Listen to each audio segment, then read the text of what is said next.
Eh ben, les amis, nous y voici. Bienvenue à toutes et tous sur ce live Twitch et YouTube. On est sur les deux, évidemment, d'Avoulsup. On est très content de vous retrouver aujourd'hui. C'est la dernière de la saison en plus, de la saison estivale bien sûr. Après, c'est les vacances, mais pas pour tout le monde. Parce qu'il y en a qui vont déjà préparer leur rentrée et ça tombe très bien, on est là pour ça.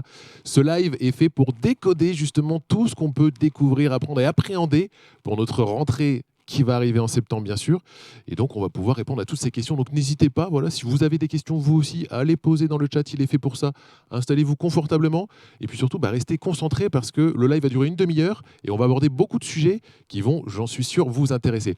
Eux aussi, tous les bacheliers, félicitations pour toutes celles et ceux qui ont décroché leur bac et force à ceux qui sont au rattrapage. On pense à vous, bien évidemment. Je ne suis pas tout seul sur ce plateau, vous vous en doutez, sinon ce live durerait 40 secondes, puisque je n'y connais rien. Donc je suis très content d'être accompagné par mes 4 intervenantes aujourd'hui. Je vais donc vous laisser, mesdames, vous présenter une à une, voilà, très simplement, vous dire comment vous appelez, ce que vous faites dans la vie. Et on va commencer avec toi, si ça ne te dérange pas, ma chère Joséphine.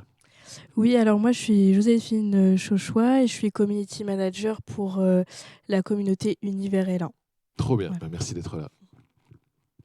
Bonjour, donc moi c'est Anne Lenay, directrice de la scolarité, qui est la direction justement qui s'occupe de l'admission et des inscriptions des étudiants. Excellent, madame la directrice. Merci d'être parmi nous également. Bonjour, Laurence Loriot, directrice de la vie étudiante au Crous de Lille Nord-Pas-de-Calais. J'ai 2 directrices aujourd'hui, incroyable. Merci d'être avec nous également. Et on termine avec toi, Doua. Bonjour, moi c'est Doua Kenouda et je suis étudiante au sein de l'Université de Lille et actuellement alternante. Voilà. Trop bien. Et vous allez pouvoir nous éclairer grâce à vos parcours et puis surtout à vos retours d'expérience.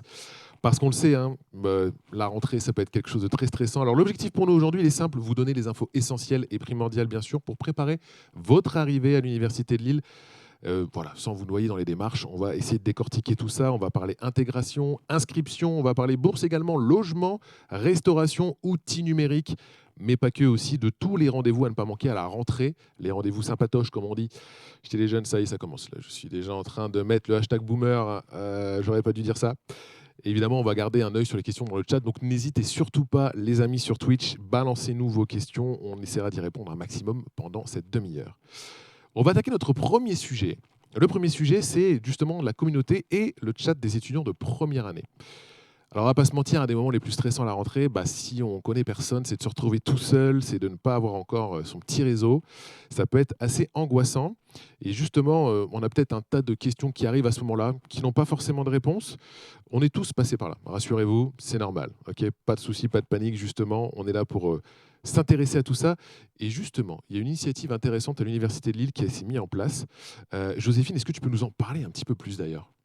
Alors du coup, l'initiative en question, c'est la communauté des étudiants de première année, donc Univers L1. Donc la communauté, elle permet d'offrir un espace de chat en fait, où les étudiants de première année peuvent discuter entre eux, créer du lien, faire connaissance. Et donc du coup, via ce chat, il y a un canal principal où les étudiants peuvent discuter sur n'importe quel sujet qu'ils souhaitent. Et il y a aussi des sous-canaux s'ils veulent préciser leurs questions ou leurs demandes, comme un canal par exemple pour la vie sportive, rencontres et intégration, culture et sortie. Et il y a une deuxième partie pour la communauté. C'est sur l'île Agora, du coup, ils vont pouvoir retrouver différentes informations pratiques. Par exemple, pour faire sa demande de bourse, trouver son logement, se servir de l'ENT, et voilà. Ok, trop bien. Et ça crée aussi du coup un espace d'échange entre les universitaires, j'imagine ? Oui, c'est ça. En fait, vraiment, le but, c'est que ils puissent se rencontrer et faire connaissance en amont de la rentrée, quoi, pour qu'ils se sentent moins seuls et voilà, qu'ils puissent créer du lien. Et toi, du coup, tu as pu t'en servir de cet outil ? Alors, il moi, n'existait peut-être pas encore ? Personnellement, non. Okay. Non, il n'existait pas encore. Donc, je l'ai découvert là vraiment avec mon travail, quoi. Donc tu me dis, en fait, dessus, il y a tout par rapport aux différents canaux. On peut se poser toutes les questions, on peut surtout trouver les réponses, on peut échanger. Donc avant la rentrée, bien sûr, pour être préparé un maximum. Et est-ce que tu sais justement, du coup, comment ça se passe l'accès Quelles sont les démarches ? Alors, l'accès, on va dire, le plus accessible, c'est via l'île Agora. Donc en fait, via l'île Agora, on a vraiment l'espace où on peut retrouver les informations pratiques. Mais on a aussi, du coup, un onglet qui nous permet d'accéder au chat directement. Et donc, il y a aussi Rocket Chat, je Voilà, crois. c'est ça. C'est C'est ça. Ok. via Rocket Chat après. Ok. Mm. Trop bien. Bah, vous qui nous regardez, on vous a mis les différents QR codes. Justement, vous pouvez directement vous connecter dessus. Trop bien. C'est déjà une très bonne chose, ça, pour anticiper la rentrée sereinement. fait. Si on se pose n'importe quelle question, vous avez ces outils qui sont là pour vous. Et puis, tu sais à partir de quand ça a été mis en place, ça, peut-être? Alors là, la communauté, elle ouvre à partir d'aujourd'hui. Donc Ok. là, à partir d'aujourd'hui, c'est lancé. Et les étudiants, ils peuvent commencer à discuter. Voilà. C'est génial, les choses sont bien faites en fait. C'est plutôt bien fait tout ça, magnifique. Et merci beaucoup Joséphine pour toutes ces informations. Et on va continuer avec notre deuxième sujet cette fois-ci. On va parler inscription administrative et inscription pédagogique. Alors, ça peut faire un petit peu peur aussi, parce qu'une fois accepté dans votre formation, la première grande étape, c'est l'inscription. C'est ce qui permet évidemment de devenir officiellement étudiant ou étudiante de l'université. Alors comment ça se passe? Eh bien ma chère Anne, justement, on va s'intéresser à ça. Alors pour quelqu'un qui arrive à l'université de Lille, on va dire quelles sont les grandes étapes pour ne pas justement rater son inscription? Alors, on vous explique tout sur le site de l'université, Mhm. donc qui s'affiche devant vous. Il y a une petite vidéo également qui vous explique comment faire, donc c'est assez simple. C'est la première démarche effectivement à effectuer et c'est celle qui va vous permettre vraiment de devenir étudiant de l'université. Mhm. Alors, cette inscription, elle est soumise à différentes pièces que vous allez devoir joindre et la D'accord. première d'entre elles, c'est l'attestation de la CVEC. Je crois qu'on va y venir après Ouais. pour les explications, donc je ne m'étends pas puisqu'elle est à verser au Crous. Donc c'est un impôt que les étudiants versent directement au Crous. Mhm. Et c'est le préalable pour faire cette inscription. Après, bien sûr, vous aurez différentes pièces jointes à joindre, classiquement la pièce d'identité, la photo, les copies de notes pour ceux qui viennent d'avoir le baccalauréat. Mhm. Et puis en fonction de votre situation, donc différents éléments. Dès que l'inscription est validée, ça va vous permettre de recevoir, et c'est très important, votre certificat d'inscription, Ok. votre carte multiservice qui va vous permettre d'accéder aux différents services de l'université, que Mhm. ce soit la bibliothèque, le restaurant des Crous, donc on va en parler également. Donc voilà, il faut vraiment, c'est la première étape indispensable pour que vous ayez le statut d'étudiant et puis vous permettre d'accéder à tous les services qui en découlent. Petite précision, ça vous permet aussi d'accéder à votre ENT, l'espace numérique de travail. Donc, alors, je le précise parce qu'en ce moment, il y a un très fort flux, forcément, depuis l'ouverture le 8, depuis hier après-midi. Donc, soyez un tout petit peu patient. Depuis mercredi après-midi, pardon. Donc, soyez un tout petit peu patient. Le mail qui vous permet d'activer votre ENT peut mettre jusqu'à 72 heures pour vous parvenir, mais dans tous les cas, donc, vous en disposerez. Voilà, faut pas paniquer si ça n'arrive pas tout de suite. Exactement. Ça prendra peut-être un petit peu plus de temps, c'est normal. Et puis, bien sûr, on a différents services de scolarité qui se tiennent à votre disposition pour vous accompagner pour ces démarches. Un service d'assistance en ligne également qui prend en charge les questions très, très rapidement. Ok, trop bien. Donc ça, c'est la première étape. Et du coup, une fois l'inscription administrative terminée, est-ce que tout est réglé ou est-ce qu'il y a encore une petite étape Alors, effectivement, comme vous l'indiquez, il y a effectivement une autre étape Ok. qui est l'inscription administrative terminée. L'étudiant va devoir ensuite réaliser l'inscription qu'on appelle pédagogique. D'accord.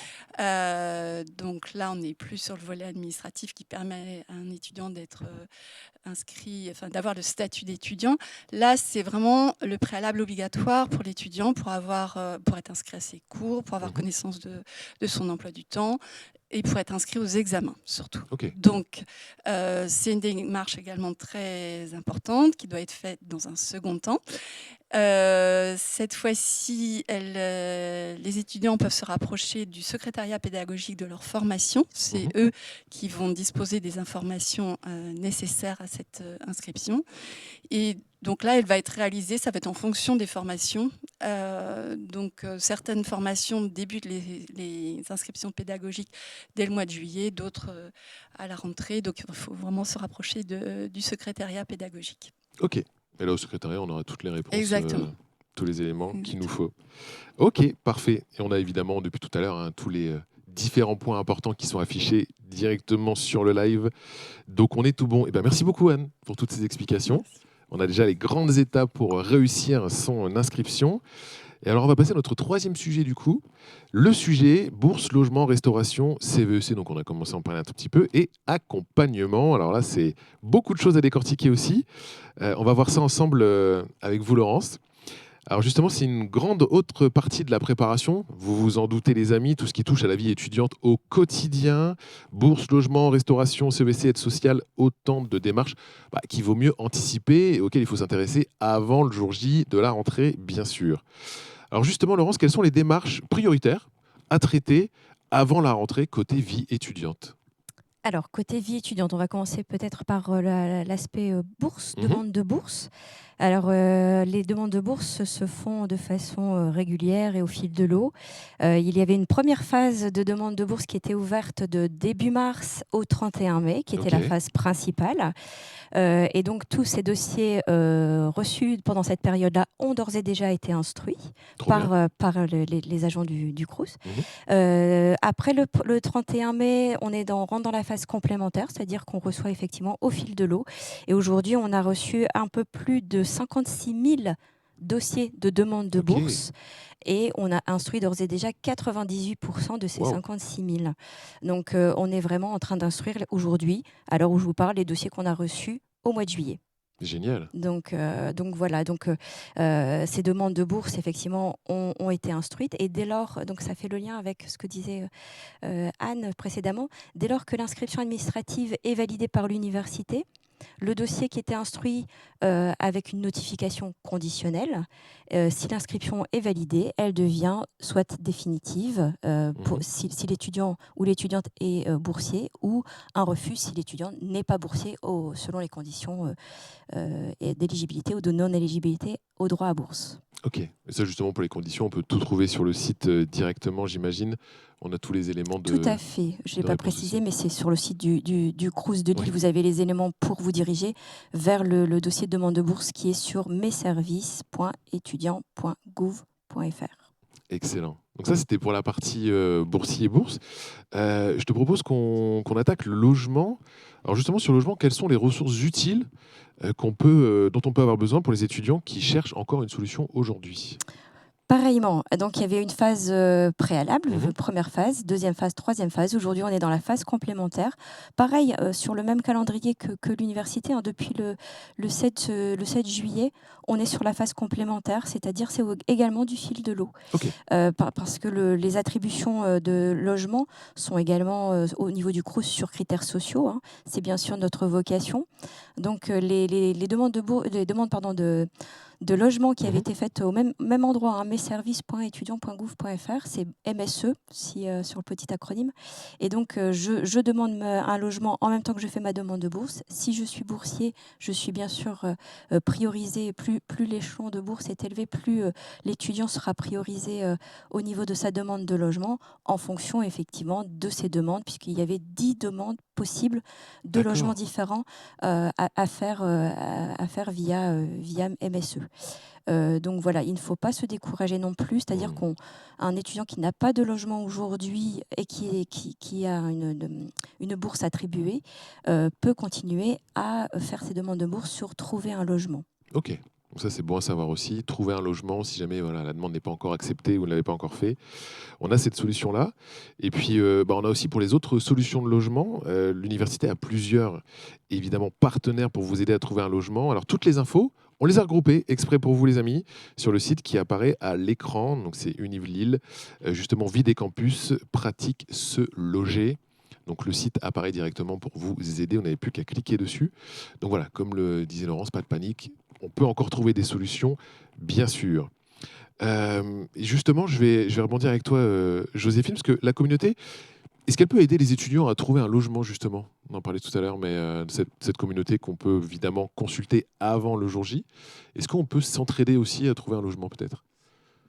justement, on invite les étudiants via le chat à poser leurs questions. Déjà, s'ils ont des questions par rapport à leur recherche de logement, et puis à échanger entre eux pour les bons plans, si certains connaissent des bons plans pour se loger. Ok. Et puis aussi, par exemple, si ils sont en recherche de colocation, ils peuvent très bien rentrer en contact avec un autre étudiant et essayer de voir pour une colocation, par exemple. Donc on les invite vivement à aller sur le chat pour ça. Et puis sur l'Agora, on a publié 2 articles pour aider les personnes à se loger. Donc on a répertorié des ressources utiles pour les aider. Trop bien. Voilà. Bah, ça, c'est encore des bonnes choses à savoir. N'hésitez pas. Donc, c'est dans le canal Vie pratique et Bon Plan. On peut échanger, on peut se rassurer aussi et partager justement les offres et les annonces qu'on ne peut peut-être pas trouver ailleurs directement entre vous. Donc, n'hésitez pas à en abuser, bien sûr. Merci beaucoup, Joséphine, pour cet élément de réponse. Laurence, je reviens avec toi. On va cette fois-ci parler restauration. Pour la restauration, donc la CVEC ou les démarches du quotidien, quel lien il faut garder sous la main? Alors, pour la restauration, toutes les informations utiles pour où il y a un lieu de restauration, où il y a une cafétéria Crous, sur le site du Crous qui s'affiche effectivement à l'écran. Ce qui est intéressant de savoir pour les futurs étudiants, c'est que aujourd'hui, depuis le début mai, le tarif social unique du repas à 1 € est éligible pour tous les étudiants, qu'ils soient boursiers ou non boursiers. Donc ça, c'est la nouveauté depuis la fin d'année universitaire précédente et qui perdure bien sûr à la rentrée. La solution de paiement, c'est une carte qui s'appelle la carte Easly, qui se recharge en ligne et qui est à présenter à chaque passage en restauration. Donc je disais que ce soit en restauration universitaire, les rues, comme on dit de façon abrégée, mais également en cafétéria, dès lors qu'il y en a une à disposition sur le campus. Ok, trop bien. Donc ça, c'est pour la restauration. Et alors justement, on avait commencé à en parler un petit peu avec Anne, mais ces fameux CVEC, qu'est-ce que c'est alors du coup? Est-ce qu'on peut en parler un petit peu plus? Alors la CVEC, c'est Contribution de vie étudiante et de campus, pour donner un peu plus de détails. Donc c'est aujourd'hui une taxe que l'étudiant règle avant de s'inscrire, effectivement, avant l'inscription administrative dont on a parlé tout à l'heure. D'accord. Elle est de 105 € aujourd'hui. Et donc, effectivement, les Crous sont en charge de gérer la récolte de ces 105 €. Et après, elle sert exclusivement à la vie étudiante. Donc, on a parlé tout à l'heure logement, restauration. Elle n'est pas dédiée à ça, la CVEC. Elle est vraiment dédiée à aider les établissements, aider aussi le Crous à pouvoir mettre des projets en place au bénéfice des étudiants. La vie de campus, l'animation, la culture, le bien-être, le sport. Donc autant d'activités qui sont présentées. Donc là, vous avez effectivement l'utilisation de la CVEC par le Crous. Et donc autant d'activités sur les campus, en résidence, mais aussi en restauration. Donc pas pour les repas, bien sûr, mais pour l'animation qui peut y exister autour du lieu restauration. D'accord. Trop bien. Je voyais Joséphine qui acquiesçait quand tu disais justement que c'était redistribué, que ça servait à la vie étudiante, au bien-être et tout. Tu confirmes du coup, Joséphine? Oui, c'est les informations aussi que j'avais vues sur la CVEC. Enfin, quand on s'inscrit en tant qu'étudiant, après, si on se renseigne, on voit du coup que ça participe vraiment aux événements, tout ça pour la vie étudiante. Donc, c'est hyper important, quoi. Et puis, je sais aussi qu'on peut en être exonéré, en fonction des différentes situations, si on est boursier, etc. D'accord. Voilà. Trop bien. Peut-être qu'on peut en dire un petit peu plus sur l'exonération, du coup. Effectivement, merci. Je ne l'ai pas précisé. Lorsque l'on est boursier, effectivement, on est exonéré de cette taxe. On la paie et ensuite on est exonéré. Et donc, effectivement, cette CVEC, elle est utile à tout à chacun, tout étudiant sur le campus donc, de l'Université de Lille.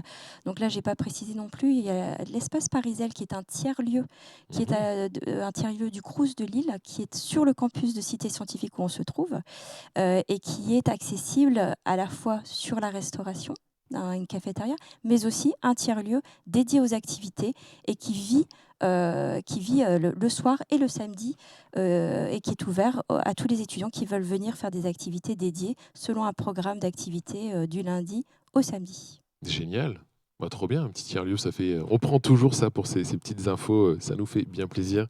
Eh ben, merci beaucoup Laurence. On vous a affiché hein, évidemment à l'écran les liens justement, tous les contacts utiles du Crous pour tous les thèmes qu'on vient d'aborder, la restauration du coup, les bourses et puis aussi c'est le CFEC qu'on vient d'aborder bien sûr. Voilà, on vous les remet à l'écran donc n'hésitez pas. De toute façon, il y aura le replay, hein, rassurez-vous, si ça va un petit peu trop vite, le replay sera disponible rapidement après le live donc vous pourrez retrouver toutes les informations, les QR codes et même les liens dans le chat seront toujours présents sans aucun souci. On va aborder notre quatrième thématique maintenant, les ENT et l'ILU. Alors les outils numériques à avoir en tête, bien sûr, dès votre inscription. Sachez-le, l'ENT vous donne accès à plusieurs applications utiles. Alors on va pouvoir voir ce nouvel environnement à l'écran. Et alors, autre outil à avoir dans sa poche, bien sûr, c'est l'ILU. À quoi sert l'application Lilu, me direz-vous? Vous me le demandez en chat, je le sais, je vous réponds directement. Et bien justement, on a prévu une petite vidéo exprès pour vous expliquer tout ça. Je vous propose de la regarder maintenant. Connaissez-vous l'ILU? C'est l'application mobile de l'Université de Lille pour ses étudiantes et ses étudiants. À quoi sert-elle? L'ILU vous accompagne au quotidien et centralise tous vos outils. Votre messagerie universitaire, vos cours Moodle, vos résultats à chaque fin de semestre et même, pour certaines formations, votre emploi du temps. Il y a aussi les menus de vos points de restauration Crous favoris, la fréquentation de votre bibliothèque en temps réel pour être sûr de trouver une place, réserver des livres et des salles de travail. Peur d'être perdu sur les campus? Pas de panique, l'ILU est là pour vous guider. Trouvez le chemin jusqu'à votre bâtiment grâce à la géolocalisation. Le bâtiment est grand, une fois à l'intérieur, suivez le guide pour arriver jusqu'à votre salle. Une guidance sera progressivement disponible sur l'ensemble des campus. Grâce à l'ILU, restez informés sur la vie de votre université, des actualités en temps réel, sport, culture, bons plans, job, orientation et bien d'autres.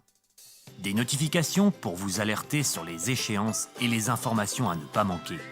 Alors n'attendez plus, téléchargez l'ILU et profitez de toutes les fonctionnalités utiles à votre quotidien.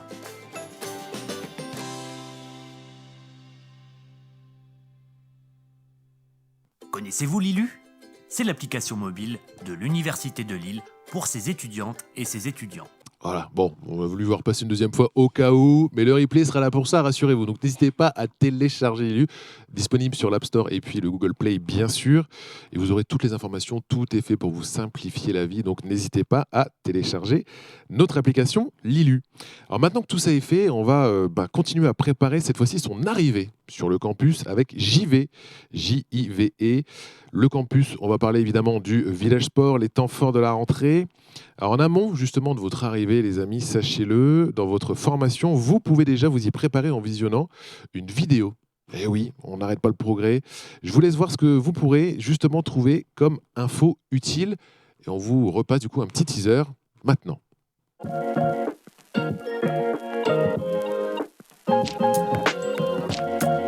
Tu arrives à l'université de Lille? Où seront mes cours? Comment venir sur mon campus? Où manger le midi?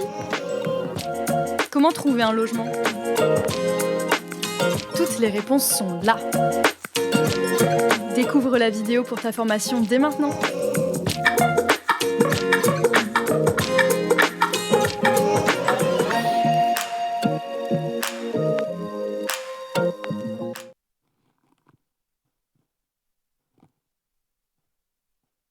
Voilà pour le petit teasing. Donc on a encore évidemment plein d'autres vidéos pour découvrir vos lieux de vie et d'études, les services qui vous accompagnent. Ces vidéos sont disponibles bien sûr sur le site des JV, donc n'hésitez pas à aller faire un tour dessus. On va vous donner évidemment le lien et puis comme ça vous aurez toutes les informations bien sûr. C'est déjà notre dernière partie pour ce live justement de pré-rentrée, de décode ta rentrée. Et on va s'intéresser justement à tout ça avec toi, Doua. Du coup, comment les étudiants peuvent-ils trouver leur date de rentrée, parce qu'on nous l'a posé en question dans le chat, et les différents événements festifs organisés sur le campus et à l'université? Alors, dans un premier temps, c'est super important de rappeler ce que sont les JV au final. Carrément. Les journées immersion vie étudiante, ce sont des journées qui sont pensées pour les étudiants pour pouvoir les accueillir et Ok. les aiguiller de la meilleure des façons. Ces JV, elles sont construites avec plusieurs temps forts. Mhm. Je pense notamment à la Color Campus, donc, qui est un parcours de course qui passe à travers le campus Cité Scientifique ou encore Campus en Fête, une journée durant laquelle les étudiants peuvent aller voir les associations de leur campus et aussi découvrir des services qui sont mis à leur disposition. Je pense notamment au CROUS, au BVEH, au Bureau de la vie étudiante et handicap, ou encore au service du SWAPS et encore plein d'autres services. Donc, en temps fort, bien évidemment, je pense que tout le monde la connaît, la soirée qui vient clôturer les JV, donc la soirée de clôture.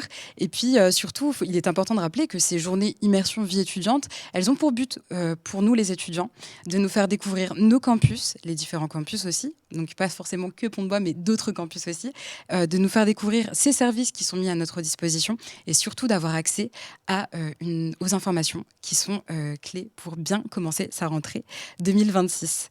C'est pour les nouveaux étudiants, mais pas que, parce Ok. qu'on a toujours l'occasion de découvrir notre campus ou encore d'autres informations. Et puis, surtout, cette année, une seule date à retenir, celle du 17 septembre, il me semble.